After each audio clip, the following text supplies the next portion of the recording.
Bueno, la última clase estábamos viendo o revisando esta parte que tenía que ver con eh, cómo evadir esta parte de los interbloqueos.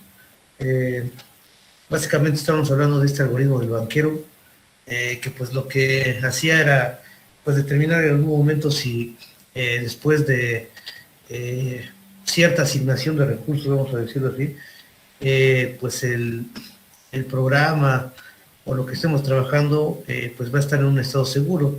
En dado caso de que pues se dé la situación, pues se van a poder asignar los recursos de manera pues normal, vamos a decirlo así. En dado caso de que no, pues tendremos pues, ¿no? Eh, que buscar alguna otra forma, vamos a decirlo así, o esperar a que algunos procesos pues pudieran terminar de ejecutarse para liberar recursos que posiblemente ya pudieran facilitarnos ¿cómo se llama? La ejecución y la asignación que estábamos solicitando, ¿no? De hecho, vimos cómo bueno, trabajar esa parte con algunas estructuras, principalmente con matrices, vectores, y revisábamos la parte del algoritmo también, que en su momento pues me iba a permitir determinar si, bueno, cómo saber si realmente estoy en este estado seguro al que hago referencia. Ahí era esta parte, creo que y con sí, con estos dos arreglos de work y finish, que bueno, el que nos interesaba era este de finish porque según el ejemplo que vimos, pues si después de ejecutar el algoritmo, pues todos estos valores de finish son verdaderos, pues eso significaría que me encuentro en este estado seguro y entonces pues voy a poder, ¿cómo se llama? Llevar a cabo la asignación de recursos que se me está solicitando. Vimos un pequeño ejemplo donde pues al final llegábamos efectivamente a que pues este vector tenía todas sus posiciones el valor de verdadero y entonces pues podemos decir que el sistema se va a encontrar en un estado seguro, ¿no? Nos habíamos quedado en que íbamos a revisar otro ejemplo respecto al ejemplo que estábamos trabajando. Se preguntaba si el proceso P1 solicita los siguientes recursos por valor, de 0, 4, 2 y 0. Ahora se nos pregunta si se puede atender con garantías y de manera inmediata pues esta petición que se nos está solicitando. En este caso pues tendremos que recurrir de igual forma a pues, aplicar el algoritmo y determinar si es factible o no que se pueda llevar a cabo. En ese caso, pues, en primer lugar, dice que habría que aplicar el algoritmo del banquero para determinar si dicha petición se va a poder conceder de manera segura. Tendríamos en este caso que, ¿cómo se llama? Que ir a la parte de, ¿cómo se llama? De comparar si esta petición que estamos solicitando de recursos 0, 4, 2 y 0 es menor que pues el vector de, bueno, la fila de esta matriz de necesidades, que en este caso sería 0, 7, 5 y 0. Bueno, es obvio que si nosotros comparáramos elemento por elemento, pues creo que nos daríamos cuenta de que se cumple esa condición. Efectivamente, el vector que yo estoy solicitando es menor que el que necesito en este caso para pues, que el proceso en este caso en cuestión se pudiese ejecutar. Como se cumple, después tengo que verificar si este vector de recursos que estoy solicitando ahora es menor o igual que los que tengo disponibles, que es la parte que es el otro vector, que en este caso es 1, 5, 2 y 0, que creo que es el ejemplo que, bueno, el vector que utilizábamos en el ejemplo anterior. De igual forma puedo comprobar que efectivamente se cumple con la condición. Entonces, pues procedería yo, ¿verdad?, a hacer la asignación de recursos. Esa asignación pues está desglosada en estos tres pasos que tenemos ahí. Debo de actualizar este vector de available, le tengo que quitar a ese vector los recursos que yo voy a utilizar. En este caso, al 1, 5, 2 y 0 le tengo que restar 0, 4, 2 y 0, que son los recursos que estoy pidiendo. Es una resta sencilla, me quedaría ahí pues 1, 5 menos 4, 1, 2 menos 2, 0 y 0 menos 0, 0. Es el vector 1, 1, 0 y 0 que tenemos ahí.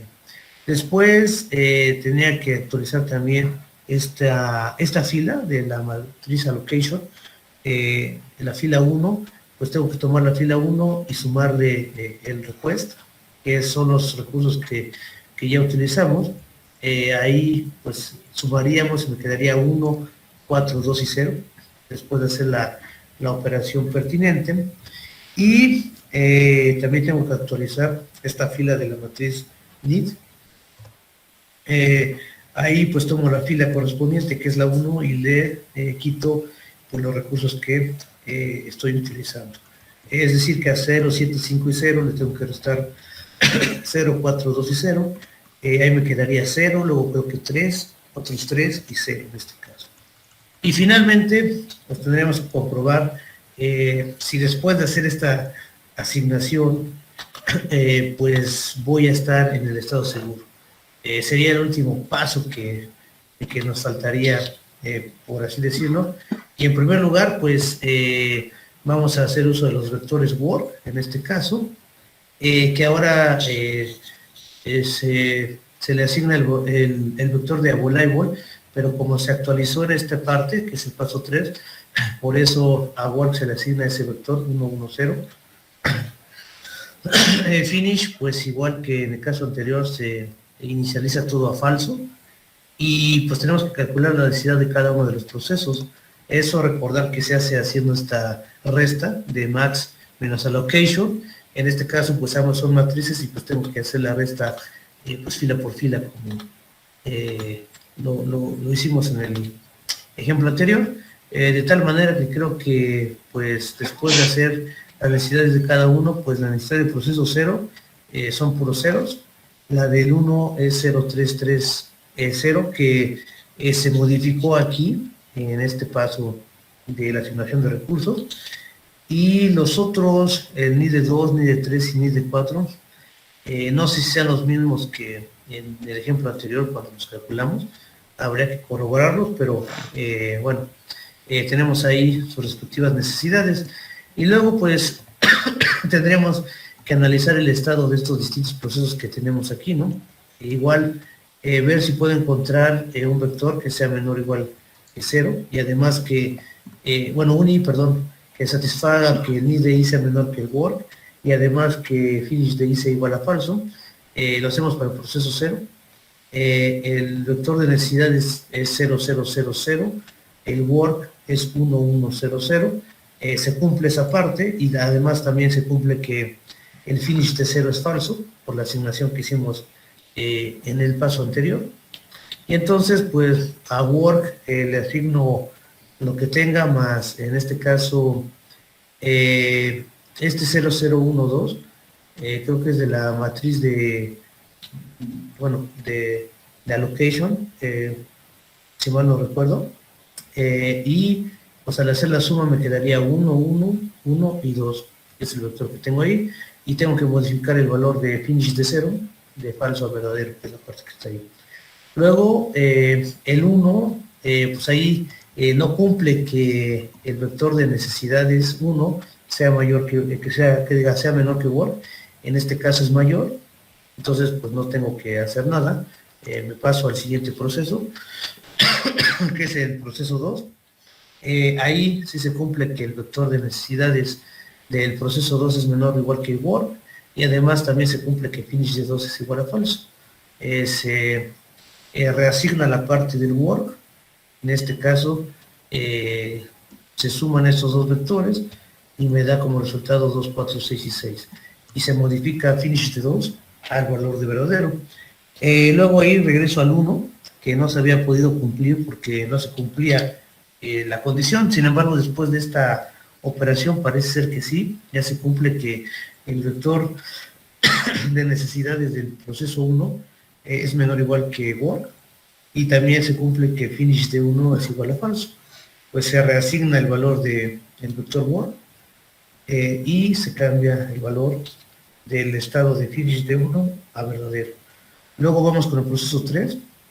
Se cumple de igual manera que su vector de necesidades es menor o igual que work, y también se cumple que el finish de 3 sea igual a falso.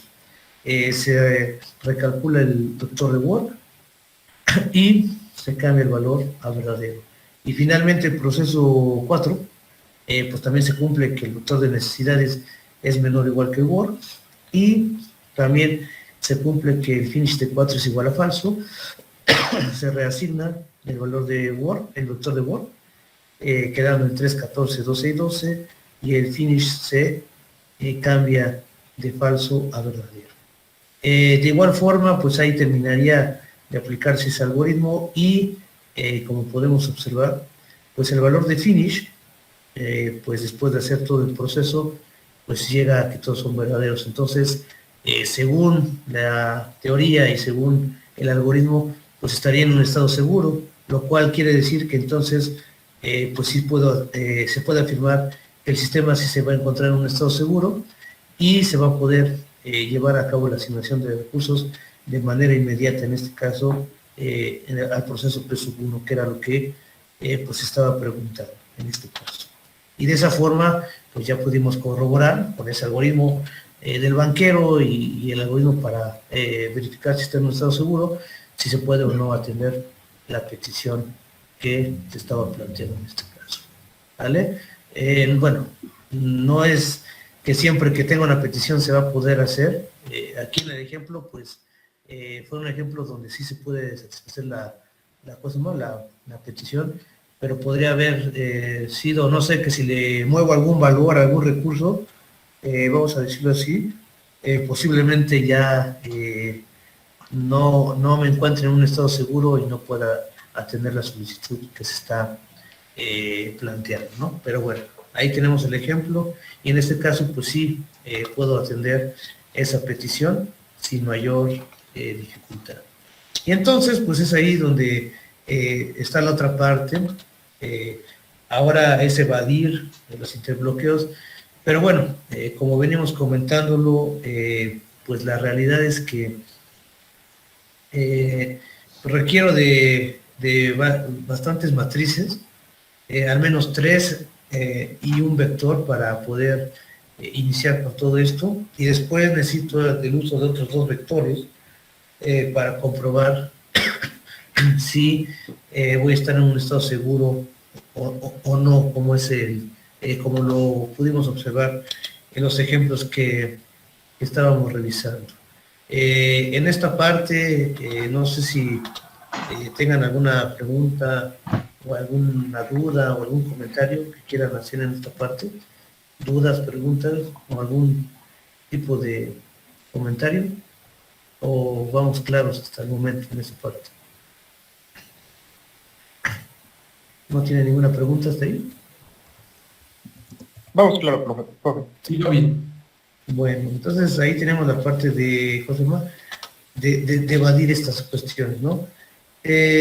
Bueno, en este caso, voy a regresar a la imagen que veíamos al inicio, porque alguien podría decir que por qué no entra en el detalle de las otras 2 formas que teníamos aquí de tratar los deadlocks. Bueno, la segunda parte decíamos que era la parte de detectar un deadlock y recuperarse, pero pues ya habíamos mencionado que la teoría nos decía que eso en la práctica pues realmente es bastante costoso, demasiado tedioso. Digo, bueno, yo no sé si existe algún algoritmo como tal para pues detectar un deadlock, no lo sé. Posiblemente a lo mejor ya con todos los avances que hemos tenido en la parte computacional haya alguien que ya haya desarrollado un algoritmo como tal, y también que haya desarrollado un algoritmo para para levantarse o salir de ese estado.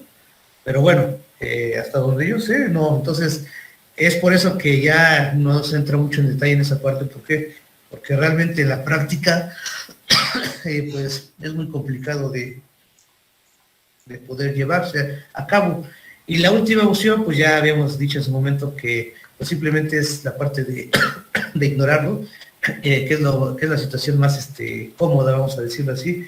Entonces, pues la única parte en la que nos teníamos que enfocar era la parte de la prevención o impedirlo o evitar. Vimos la parte de la prevención, que era pues prácticamente pues hacer que no se cumpliera alguna de las 4 condiciones de Kaufman que veíamos. En su momento pues, nos daban la idea de cómo poder pues, incumplir con esas condiciones, aunque también, si mal no recuerdo, creo que la exclusión mutua era, bueno, de las 4 condiciones, la que menos posibilidades tenía uno de poder hacer que no se cumpliera. Las otras 3, pues más o menos pudiéramos evitarlas, pero aún así, pues llevaba su grado de trabajo, vamos a decirlo así. Y en la parte de la evasión, pues vimos este algoritmo del banquero, que es prácticamente lo que se utiliza precisamente para evadir ese estado de interbloqueo. ¿Cómo? Bueno, hay que hacer muchos cálculos y hay que comprobar si después de hacer una asignación de recursos, pues el sistema va a estar en un estado seguro en este caso. Es por eso que, bueno, ya no se pone más información acerca de las otras cuestiones.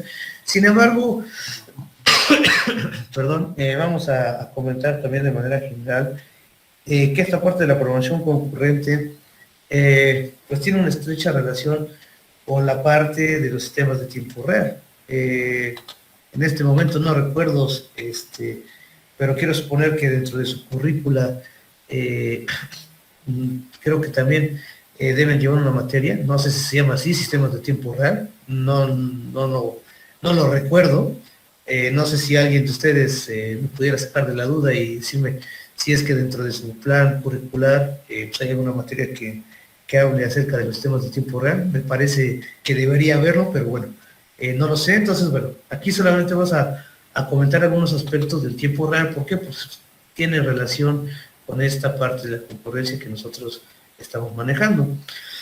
En ese caso, hablando en este apartado 1.3 de los fundamentos de tiempo real, pues el rango de aplicación de los dispositivos electrónicos incluye, en este caso, incluyendo los ordenadores, perdón, ha crecido de manera exponencial en los últimos años. Uno de estos campos está relacionado con las aplicaciones de tiempo real, donde, como se menciona, pues es necesario llevar a cabo una determinada funcionalidad, atendiendo a una serie de restricciones temporales que son esenciales en relación a los requisitos de dichas aplicaciones. Por ejemplo, considera el sistema de control de un coche. Este sistema ha de ser capaz, de responder a determinadas acciones en tiempo real. Es importante resaltar que estas aplicaciones de tiempo real tienen características que las hacen particulares con respecto a otras aplicaciones un poco más tradicionales de procesamiento de información. A lo largo del tiempo, pues han surgido herramientas y lenguajes también de programación especialmente diseñados para facilitar su desarrollo. Los sistemas de tiempo real se abrevian, como lo tenemos aquí en esta pequeña cita de la derecha, como CTR, que son sistemas de tiempo real. Se conocen como sistemas empotrados o embebidos, debido a su integración en el propio dispositivo que proporciona una determinada funcionalidad en este caso. Bueno, esto de sistemas empotrados y sistemas embebidos, eso sí, también si no me falla mi memoria, creo que llevan en la parte de hardware una materia, no sé si, creo que es de las últimas, que se llama así sistemas embebidos. Bueno, en sistemas embebidos se trabaja con esa parte de los sistemas de tiempo real por lo general. Entonces, bueno, hay una estrecha relación en esas partes. Aquí solamente lo menciono porque pues no es un objeto importante o tema principal de lo que estamos tratando, pero sí hay una estrecha relación entre los sistemas de tiempo real y la parte de la concurrencia. Bueno, tenemos la pregunta de qué es un sistema de tiempo real. Entonces, según el Oxford Dictionary of Computing, pues un sistema de tiempo real se define como cualquier sistema en el que el tiempo en el que se produce la salida pues es significativo en este caso. Esto generalmente es porque la entrada corresponde a algún movimiento en el mundo físico y la salida pues está relacionada con dicho movimiento. El intervalo entre el tiempo de entrada y el de salida pues debe ser lo suficientemente pequeño para dar una temporalidad aceptable. El concepto de temporalidad al que hace referencia la definición pues resulta esencial en este caso en un sistema de tiempo real. ¿Por qué? Bueno, este concepto de temporalidad es el que marca su diferencia en términos de requisitos con respecto a otro tipo de sistemas que nosotros pudiéramos tener. Como ejemplo representativo, dice que considera la situación en la que un usuario interactúa con un sistema de venta de entradas de cine. Ante una petición de compra, el usuario espera que el sistema responda en un intervalo de tiempo razonable, quizá no más de 5 segundos. Sin embargo, una demora en el tiempo de respuesta por parte del sistema pues no representa una situación crítica como tal. Aquí tenemos esta pequeña nota informativa donde nos dice que un sistema de tiempo real no ha de ser necesariamente muy rápido, sino que ha de responder en un intervalo de tiempo previamente definido. Es decir, ha de mantener un comportamiento determinista en este caso.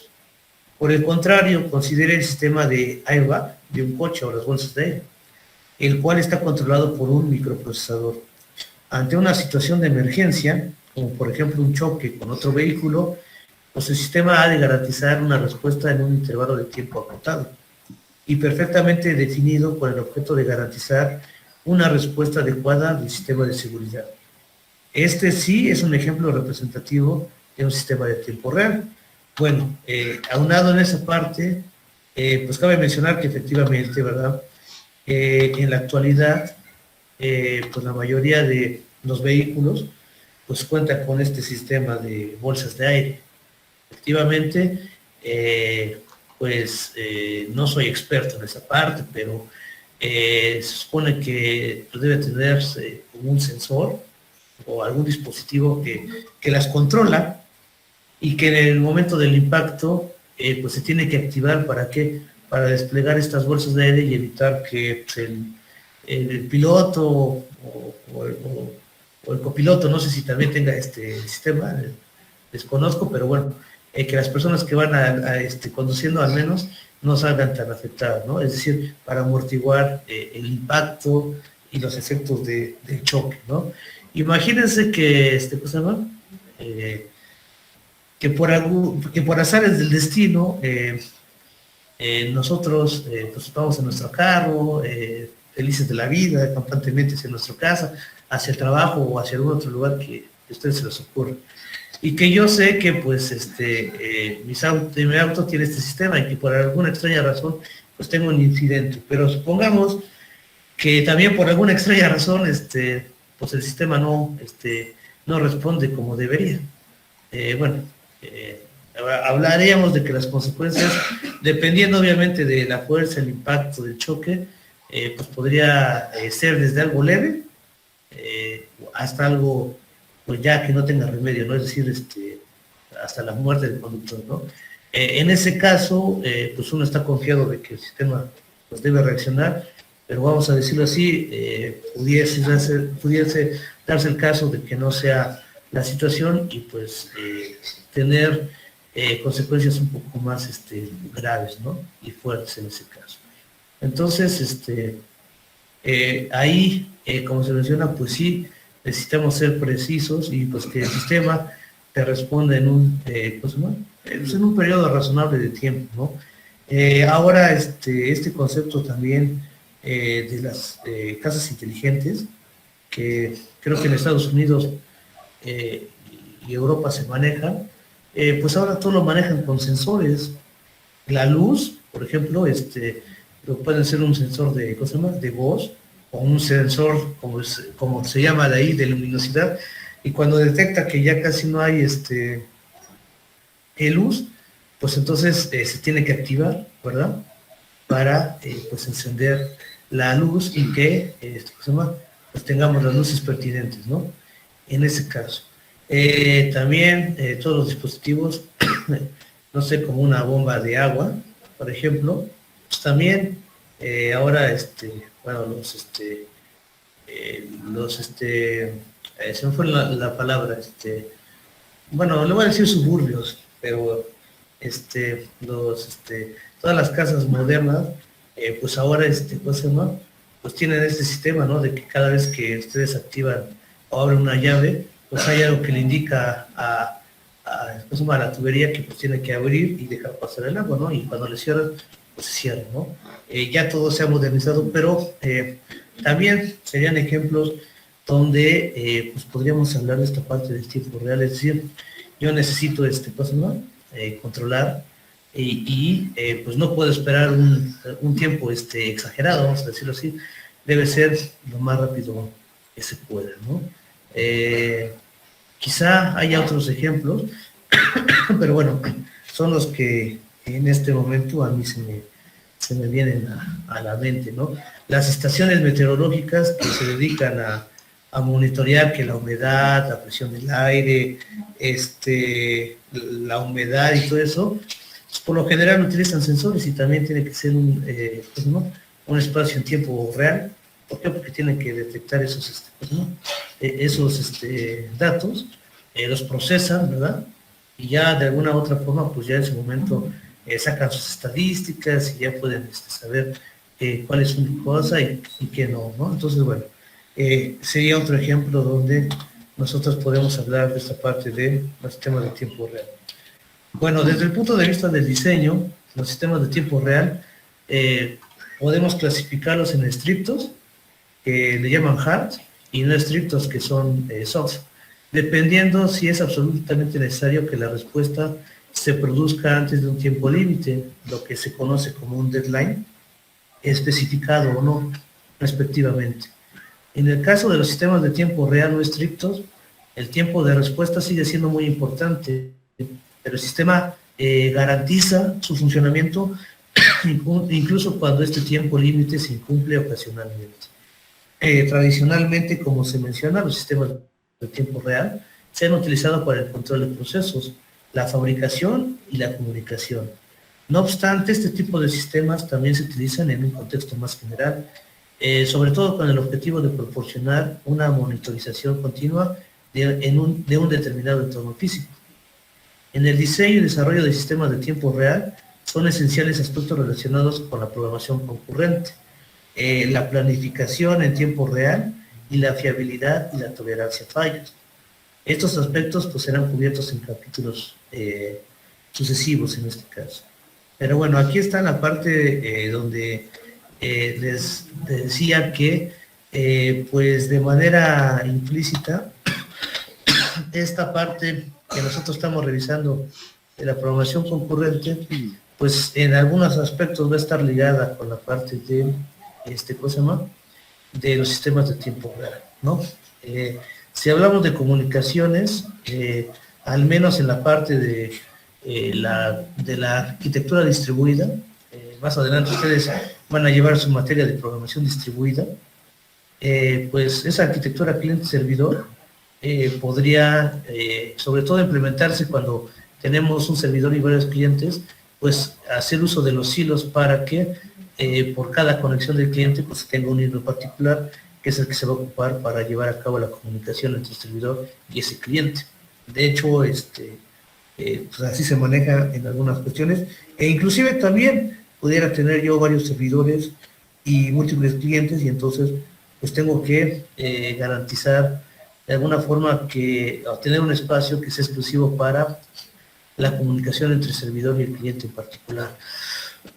Entonces, en ese caso, pues a veces se recurre a la parte de hilos, como mencionamos. Entonces, podría ser a lo mejor también que en estas mediciones, pues yo no tengo un solo sensor que mide en una parte, sino tengo en varios puntos específicos, sensores de humedad, de presión, de lo que sea. Pues de alguna manera yo tengo que pues ir recabando toda esa información de todos los sensores, y a lo mejor pues también, no sé, requiera crear un hilo para cada sensor con el servidor y que ahí me vaya recolectando la información y ya después pues en una máquina en general vaya yo recolectando toda la información y después pues ya la procese y saque mis datos, mis estadísticas y lo que necesite, ¿no? Entonces, en esa parte, pues es en donde se menciona esta parte. Aquí se habla de la correctitud de los sistemas de tiempo real, y la correctitud del sistema de tiempo real no solo depende de la correctitud del resultado obtenido, sino también va a depender del tiempo empleado para obtener ese resultado. Aquí vamos a mencionar algunas características de un sistema de tiempo real. El siguiente listado pues, nos resume las principales características que un sistema de tiempo real puede tener. En este caso, idealmente un lenguaje de programación o sistema operativo que se utilice para el desarrollo de un sistema de tiempo real, pues deberán proporcionar estas características.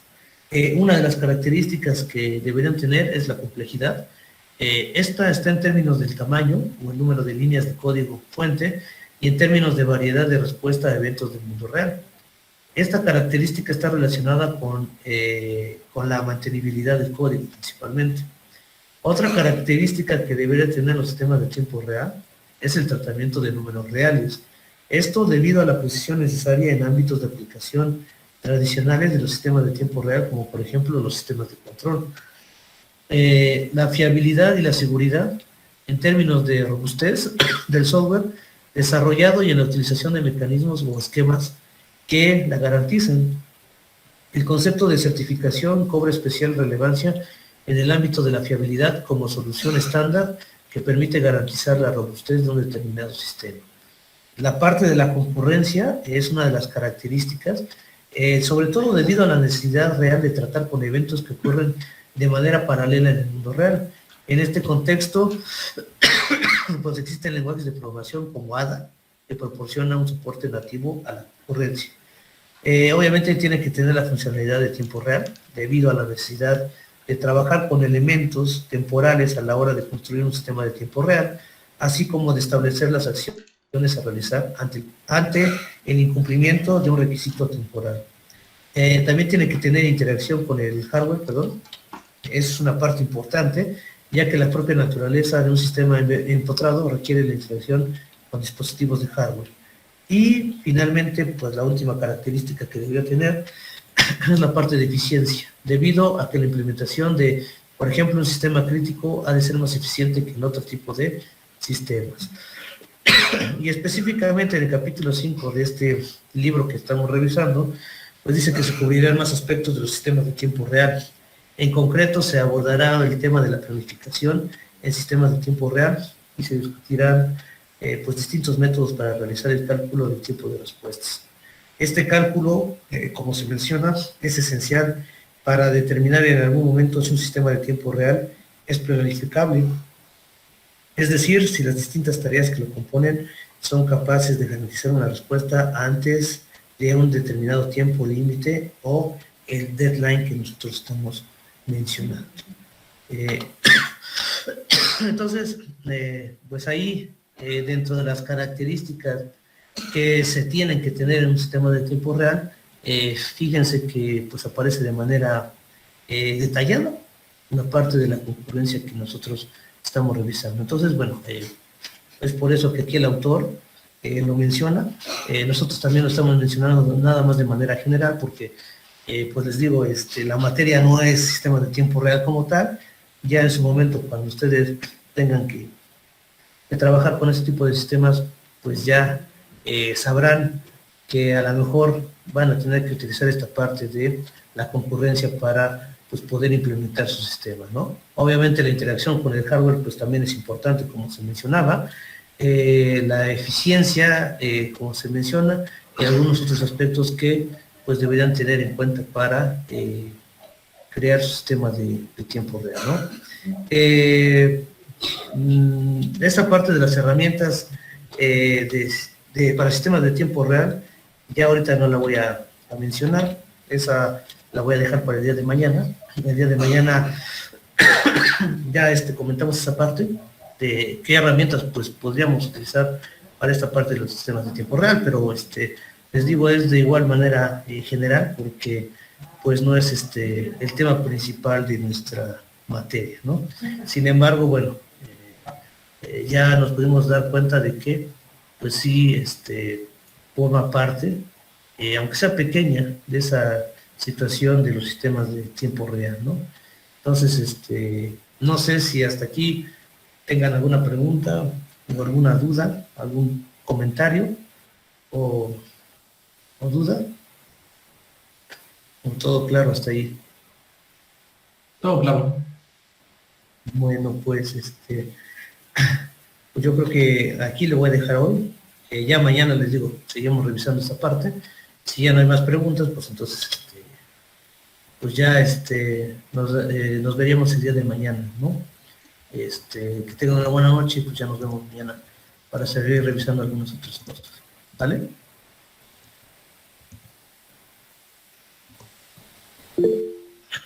Bien, ok, hasta luego, jóvenes. Que tengan buena noche. Hasta luego. Hasta luego.